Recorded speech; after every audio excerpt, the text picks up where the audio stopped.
Baik, terima kasih pimpinan sidang. Assalamualaikum warahmatullahi wabarakatuh. Bismillah, walhamdulillah, wassalatu wassalamu ala rasulillah Sayyidina Muhammadin ibni Abdillah wa ala alihi wa sahbihi wa man tabi'ahu wa walah wa la khawla wa la quwata illa billah, amma ba'd. Bersama ini kami melaporkan bahwa tadi dalam sidang Komisi Rekomendasi Muktamar ke-34 kami sudah menyepakati beberapa poin untuk menjadi usulan rekomendasi muktamar untuk disahkan dalam sidang pleno pada malam hari ini. Kami memulai dengan cara pandang Bapak Ibu sekalian, para muktamirin yang saya hormati. Cara pandang awalnya itu adalah Komisi Rekomendasi ini menyikapi beberapa hal yang ada di luar Nahdlatul Ulama terkait dengan kehidupan bersama, tetapi kita memotretnya dalam 3 ruang. Ruang yang pertama itu adalah kepentingan Nahdliyin, Nahdliyat, Jamaah dan Jam'iyah Nahdlatul Ulama dalam konteks kehidupan berbangsa dan bernegara. Ruang yang kedua atau dimensi yang kedua adalah konteks kehidupan bangsa dan negara di mana Nahdlatul Ulama bisa memberikan tawaran, kontribusi maupun khidmahnya. Dimensi yang ketiga atau ruang yang ketiga adalah keprihatinan dan tawaran Nahdlatul Ulama dalam konteks peradaban dunia. Jadi 3 hal ini yang kami fokuskan. Kemudian kami memulainya dengan cara pandang yang pertama. Boleh dibawa ke atas? Ya, kami mengutip tentang konsep Islam dan keadilan sosial dan negara bangsa Indonesia. Ini mengambil dari tulisan Kiai Haji Abdurrahman Wahid tentang Islam dan keadilan sosial 2006. Bunyinya begini: salah satu ketentuan dasar yang dibawakan Islam adalah keadilan, baik yang bersifat perorangan maupun dalam kehidupan politik. Keadilan adalah tuntutan mutlak dalam Islam, baik rumusan hendaklah kalian bertindak adil, anta'dilu, maupun keharusan menegakkan keadilan, qawwamuna bil qist. Berkali-kali dikemukakan dalam kitab suci Al-Quran. Dengan meminjam 2 buah kata sangat populer dalam peristilahan kaum muslimin di atas, Undang-Undang Dasar 45 mengemukakan tujuan bernegara, yaitu menegakkan keadilan dan mencapai kemakmuran. Masyarakat adil dan makmur merupakan tujuan bernegara kesatuan Republik Indonesia. Kalau negara lain mengemukakan kemakmuran dan kemerdekaan, prosperity dan liberty sebagai tujuan, maka negara kita lebih menekankan prinsip keadilan daripada prinsip kemerdekaan itu. Nah, jadi cara pandang Nahdlatul Ulama dalam hal ini adalah menegakkan keadilan untuk mencapai kemakmuran bangsa. Diikuti dengan cara pandang kedua, tujuan pemerintah dan kepemimpinan dalam pandangan Islam adalah maslahah al-ammah, yang secara sederhana diterjemahkan dengan kata kesejahteraan dan kemakmuran. Karena itu pengelolaan negara dan bangsa ini seyogyanya dilaksanakan dengan perspektif pembangunan inklusif yang memberikan akses dan kesempatan yang luas bagi seluruh lapisan masyarakat secara berkeadilan. Jadi Bapak Ibu sekalian para muktamirin, kami mengajukan bahwa cara NU memandang berbagai persoalan kehidupan berbangsa bernegara adalah dalam konteks keadilan dan pewujudan maslahah al-ammah. Ini yang digunakan sebagai kacamata untuk menyikapi berbagai hal. Lalu saya langsung menuju kepada poin rekomendasi. Ada 11 poin. Yang pertama terkait dengan paham keagamaan. Paham keagamaan ini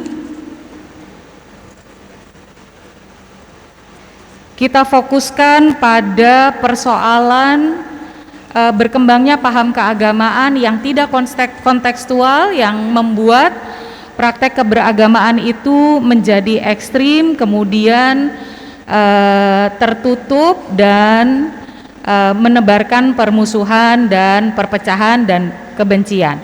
Karena itu rekomendasi kami adalah satu, pemerintah dan masyarakat perlu merespons secara sungguh-sungguh perkembangan paham keberagamaan yang ekstrim dan menjadi ancaman bagi ciri inti dari kehidupan masyarakat Indonesia yang harmonis, dialogis, dan damai.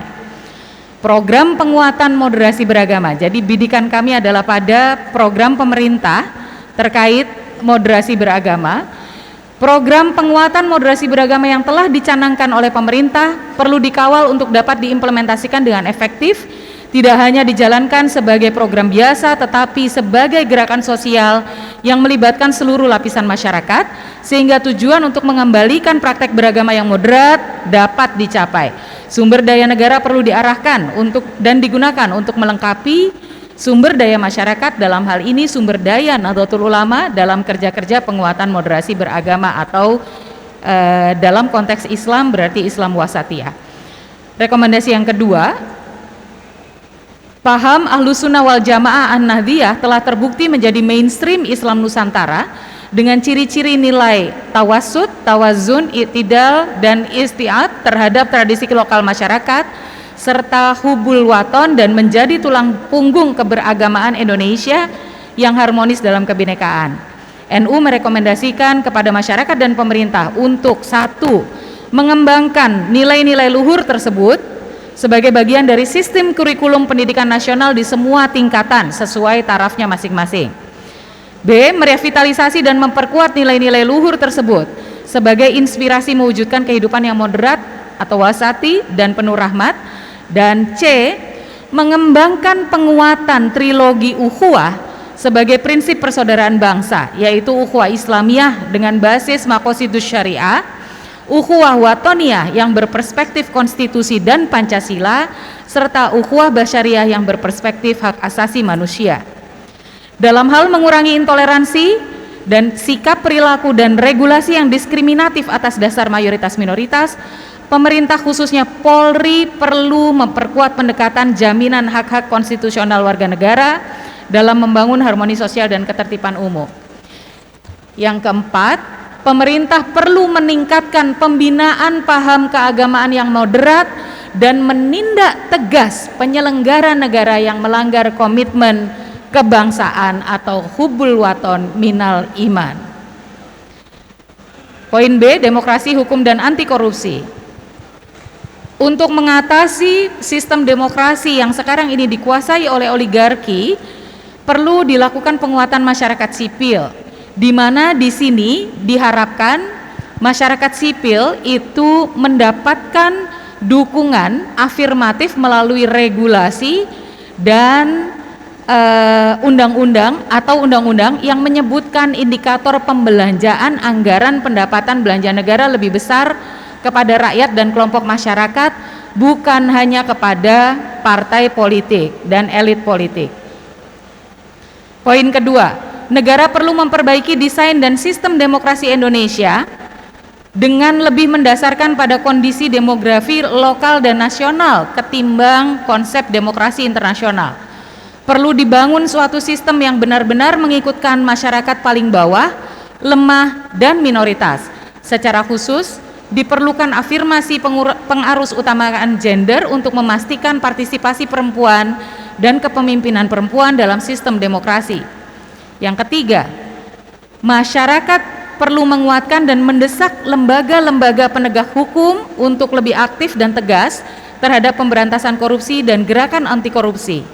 Kita juga mendesak pemimpin nasional agar mengambil tanggung jawab dan kendali kepemimpinan dengan sungguh-sungguh dalam pencegahan dan pemberantasan korupsi.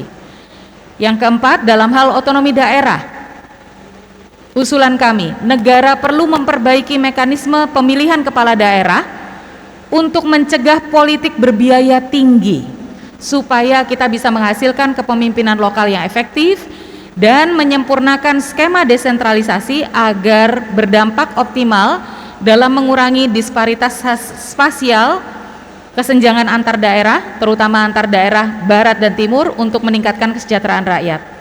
Poin C, ekonomi dan kesejahteraan masyarakat. Agenda pokok ekonomi yaitu daya saing ekonomi, transformasi ekonomi, dan demokrasi ekonomi perlu difokuskan. Daya saing ekonomi diungkit lewat peningkatan pelayanan publik, kemudahan berusaha dan perizinan dan investasi yang murah. Transformasi ekonomi difokuskan pada meletakkan fondasi ekonomi hijau yang ramah lingkungan dan berkelanjutan. Demokrasi ekonomi berfokus pada penguatan aset kaum miskin. Ini untuk kepentingan Nahdien Nahdiyat yang masih pada level ini. Penguatan aset kaum miskin, organisasi ekonomi kolektif atau koperasi, dan partisipasi dalam lapangan ekonomi.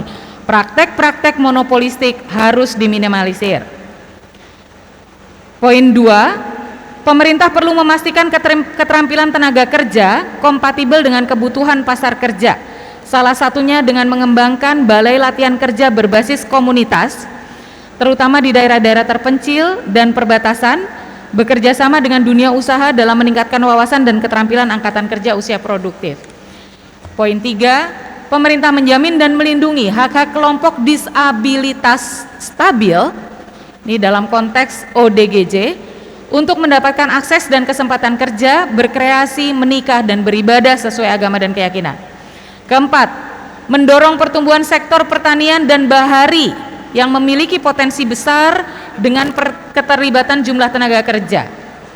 Yang kelima, pemerintah perlu mempercepat distribusi aset-aset produktif dalam masyarakat pada masyarakat marginal melalui skema reformasi agraria dan perhutanan sosial. Selain itu, pemerintah harus menegakkan regulasi terkait kewajiban pengusaha perkebunan menyediakan setidaknya 20% lahannya untuk petani. Ini karena petani-petani kita masih belum bisa mendapatkan haknya atas lahan-lahan perkebunan.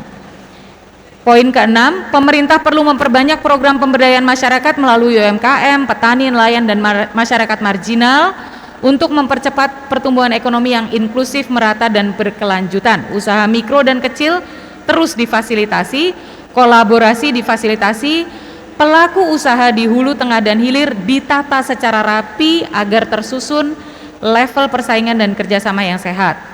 Poin 7, pemerintah perlu mempermudah akses barang publik kebutuhan sehari-hari untuk masyarakat golongan menengah ke bawah, seperti air bersih, listrik, transportasi, fasilitas kesehatan, dan pendidikan. Poin ke-8, pemerintah perlu formula proteksi sosial komprehensif yang bisa menutup celah kerentanan warga negara. Ini dalam konteks pendidikan, kesehatan, perumahan, dan kebutuhan dasar lainnya. Poin ke-9, kebijakan pembangunan perlu memperhatikan kearifan lokal dan aspek geografi spasial agar tidak menimbulkan kerusakan lingkungan dan memperhatikan aspek pemerataan. Poin ke-10, pemerintah perlu lebih masif mendorong perkembangan ekonomi digital. Poin ke-11, menjadikan sektor ekonomi kreatif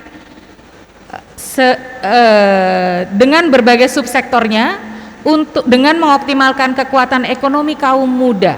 Seiring terjadinya bonus demografi dan kita membutuhkan afirmasi untuk generasi muda Nahdlatul Ulama. Poin 12, pemerintah perlu menyempurnakan undang-undang zakat untuk mengikut sertakan penyaluran zakat pribadi sebagai pengurangan zakat. D, daulat rakyat atas tanah. Poin 1, negara memperkuat perlindungan terhadap kepemilikan dan daulat rakyat atas tanahnya supaya tidak titik berat pada industri saja tetapi pada mustad'afin. Poin 2, terhadap status tanah ulayat yang dimiliki kelompok-kelompok budaya dan kolektif, perlindungan dari penggusuran dan alih kepemilikan kepada investor perlu diberikan oleh negara. Poin 3, negara harus hadir dalam setiap sengketa pertanahan dengan menegakkan prinsip perlindungan warga dan pengelolaan sumber daya secara adil dan menjaga hak masing-masing pihak. Ini karena berdasarkan pengalaman banyak sekali kelompok-kelompok Nahdien mengalami situasi di mana tanahnya ini kemudian diambil oleh perusahaan-perusahaan tanpa ada perlindungan. Yang keempat, pemerintah perlu menerbitkan regulasi yang membatasi kepemilikan tanah oleh pejabat negara. Pendidikan, saya poin-poinnya saja ini, harus mengendalikan dan mengurangi liberalisasi pendidikan karena ini membuat akses warga Nahdliyin, warga NU lebih kecil terhadap pendidikan berkualitas.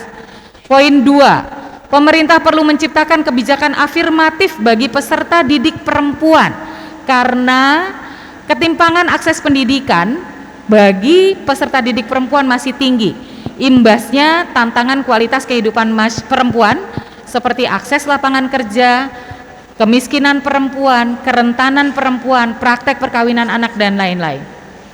Poin 3, kurikulum dan ekosistem pendidikan harus memperkuat kemampuan memecahkan permasalahan kompleks, problem solving, kemampuan berpikir kritis dan kemampuan berkreasi. Jadi ini harus memperbaiki kurikulum.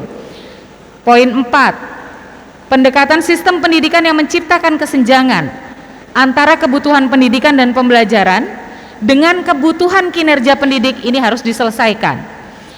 Poin 5, pemerintah daerah perlu meningkatkan komitmen untuk upaya peningkatan mutu pendidikan, terutama pendidikan untuk kelompok masyarakat ekonomi lemah, minoritas dan penyandang disabilitas, dan juga untuk madrasah-madrasah yang sampai saat ini masih belum terlalu diperhatikan oleh pemerintah daerah. Poin 6, pembinaan paham keagamaan yang moderat di lingkungan institusi pendidikan dan tenaga pendidikan, serta penindakan tegas kepada institusi pendidikan dan tenaga pendidikan yang tidak memiliki komitmen kebangsaan.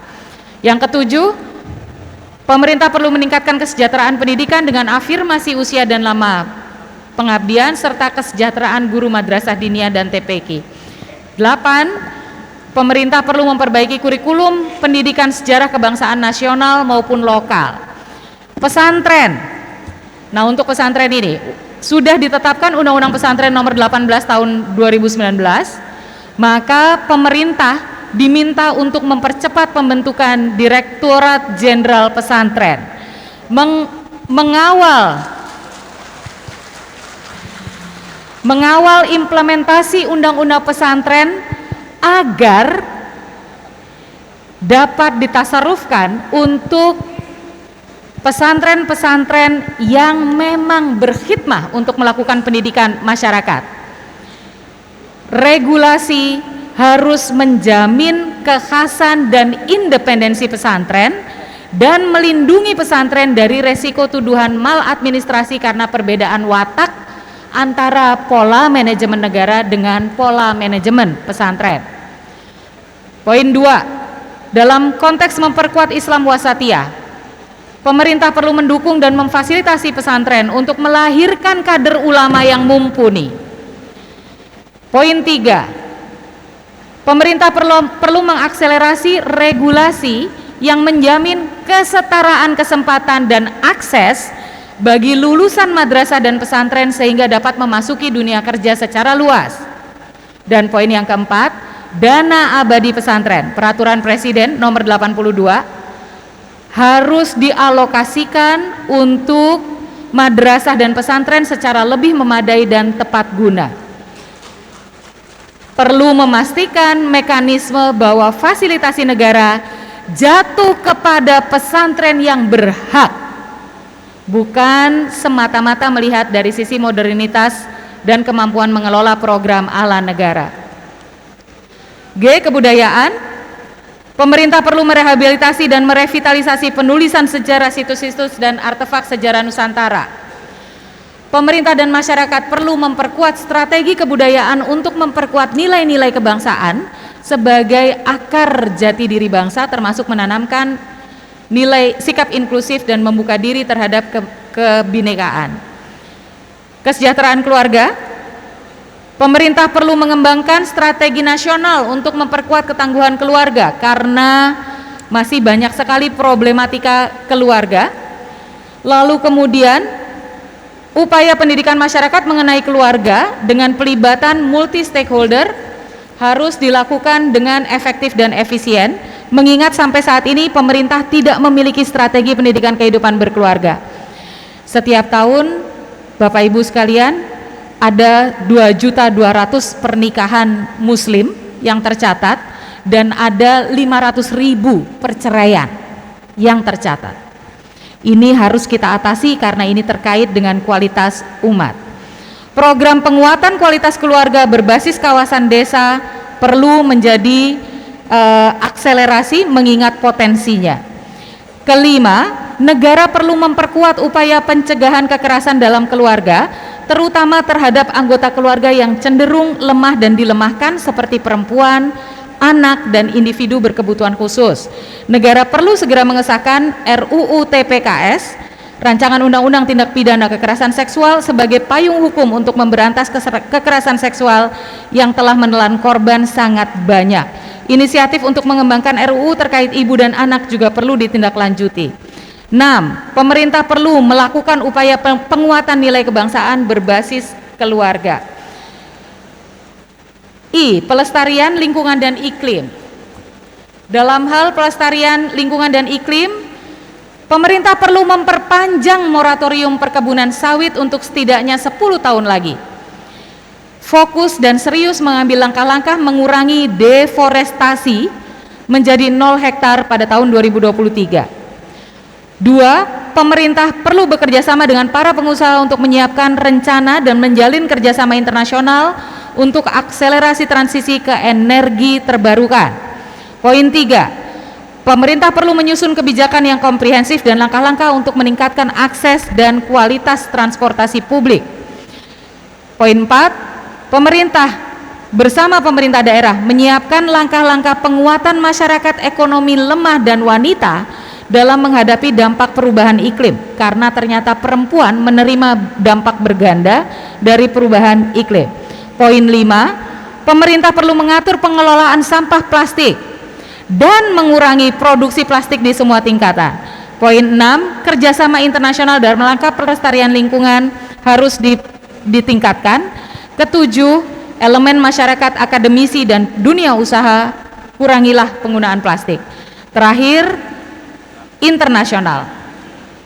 1. Sebagai wujud amanat Undang-Undang Dasar 1945 untuk memperjuangkan perdamaian dunia, pemerintah perlu memperkuat kehadiran Indonesia terkait situasi konflik di berbagai belahan dunia seperti Afghanistan, Myanmar, dan lain-lain. 2. Bersama pemerintah, NU mendorong pemerintahan damai dan memberdayakan di Afghanistan dengan landasan Maqasidus Syariah. Poin 3. Mencermati persoalan imigran di tingkat global, terutama imigran muslim di berbagai negara, NU menyerukan kepada PBB dan negara-negara penerima imigran untuk memberikan perlindungan atas hak asasi para imigran. Dan yang terakhir, sebagai bagian dari masyarakat muslim global, NU menawarkan Islam Nusantara sebagai praktik pembumian Islam dimanapun ia berada. Belajar dari Islam Nusantara, nanti kita ingin mengenal Islam Mindanao, Islam Senegal, dan lain-lainnya yang membawa kekhasan masing-masing dalam bingkai akidah Islam yang satu. Jadi kita ingin NU dan Islam Nusantara menjadi contohnya. Dan yang terakhir, NU mendorong Kementerian Luar Negeri melalui Kedutaan Besar Indonesia untuk bekerja sama dengan diaspora Nahdliyin melalui PCI-NU untuk menjadi duta yang memperkenalkan Islam Nusantara sebagai model pembumian Islam dan berperan aktif untuk mewarnai perkembangan masyarakat muslim. Dan terakhir, mengimplementasikan RUU Perlindungan Pekerja Rumah Tangga dan RUU Tindak Pidana Kekerasan Seksual kepada DPR dan pemerintah. Demikian pimpinan sidang. Terima kasih. Wallahul muwaffiq ila aqwamit thoriq. Assalamualaikum warahmatullahi wabarakatuh.